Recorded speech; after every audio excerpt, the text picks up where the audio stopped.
It's made manifest. It's an experience. It's a wow.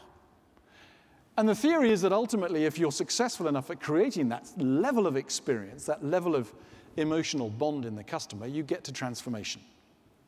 You find a way in which you can actually get the customer, whether the customer be the godparent or the child, to think about Lego in a completely different way, so that when they have their own children, they will make sure that they get Lego too.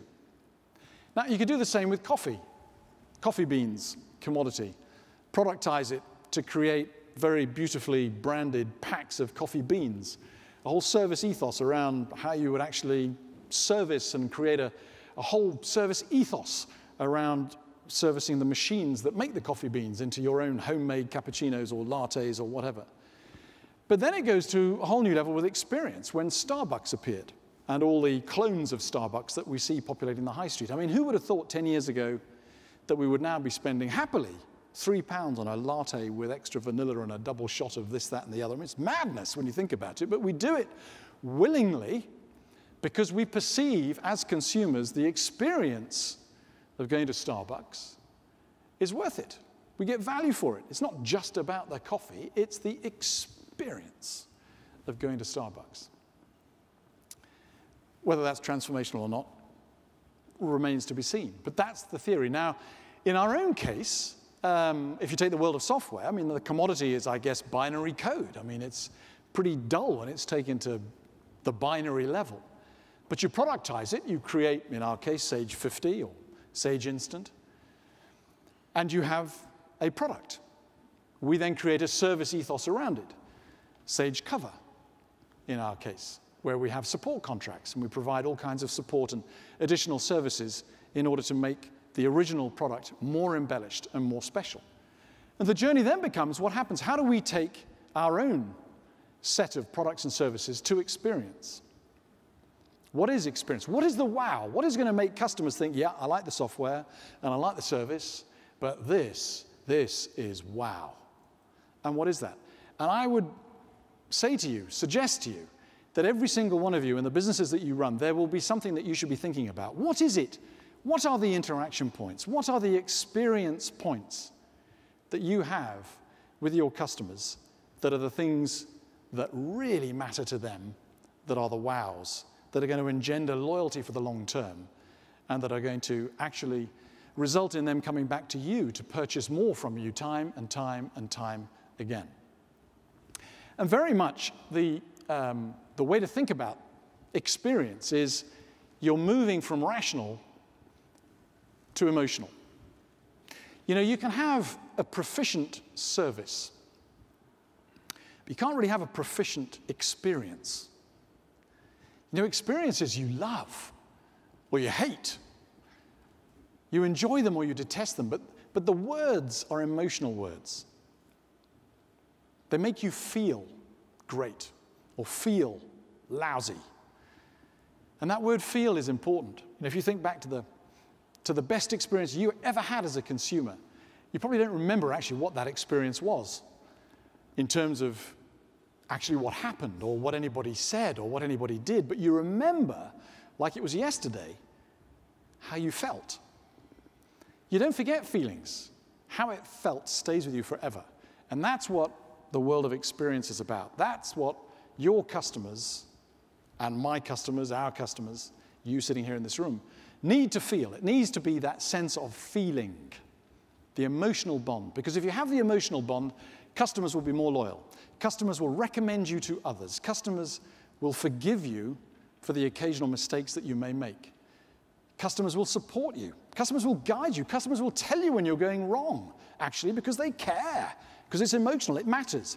They will come back to you and they will talk to you and say, listen, for heaven's sake, will you stop selling this product in that particular way? Because it's really hacking off lots of people who otherwise love you. You end up with your customers loving the brand as much as you do internally. It's a hugely powerful thing, but it's emotional. Rational is also important, by the way. It's not as though you can just leap to experience and forget about product and service. Of course, your product and service have to be excellent before you can even think about going to experience. And Joe Pine makes this point very, very clearly in all of his material. You know, do not forget where you've come from.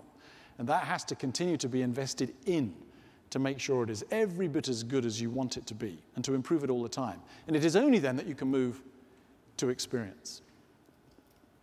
So that's the model, that's the theory.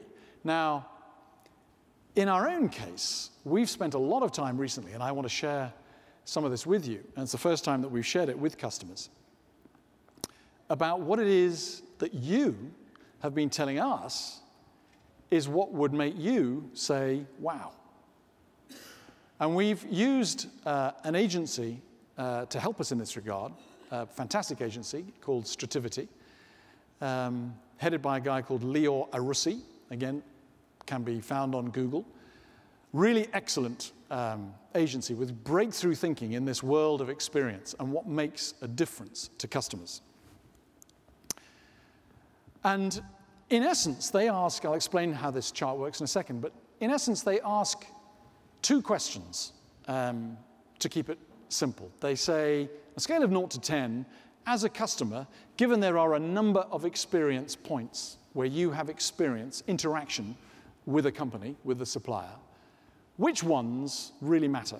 And on a scale of 0 to 10, to what degree do they matter?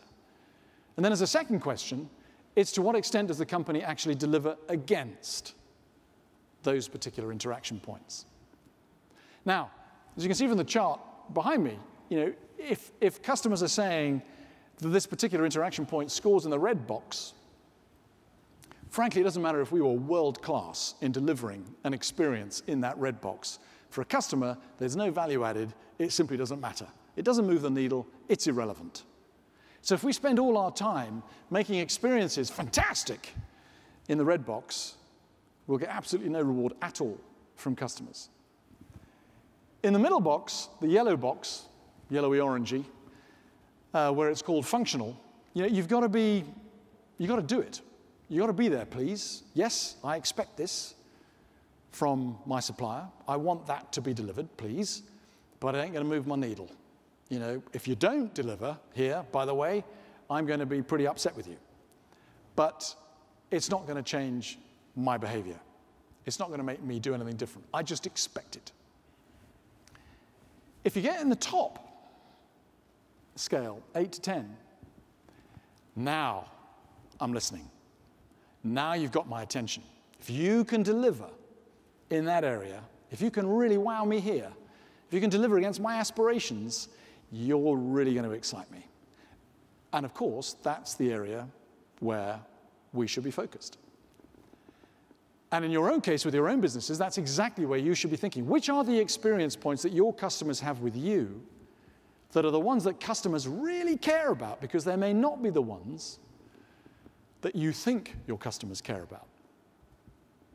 And we did research with over 5,000 of our customers. So if any of you in the room took part in that research, thank you very much for doing so. I'll share the results with you now. And we did this research at the same time in the UK, in Spain, in France, and in the US. And it was amazing how similar the results were. I mean, virtually every geography, the results were the same. The experience points were the same. The degree of expectation of wow was the same or not. And actually, our ability to deliver against those was alarmingly similar too. Small, medium-sized businesses generally, no matter where they are in the world, have the same pains, the same hassles, the same concerns.